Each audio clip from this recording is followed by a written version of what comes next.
හොඳම යාළුවාගේ මලගෙදරට ගේ පොරක් ඇවිල්ලා අඬනවා දැක්කම පසිදු පසියා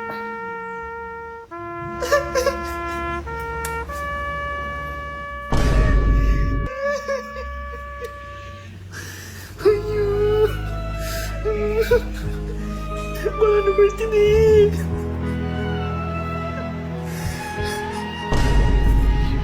මම යන්න එපා කියපු ගමනන්න මේ ගිය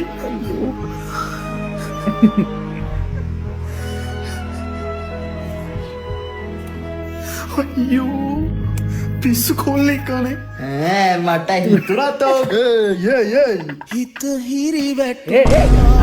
අඩුත් මිගත්න ගිටවා අයියෝ ඔයගේ කතා යුසකට දරගන්න බැහැනිතින් ඉවසා දරගන්න නොහැකි අදවතට නැද්ද වගේ ගේ කතා දරගන්න බෑ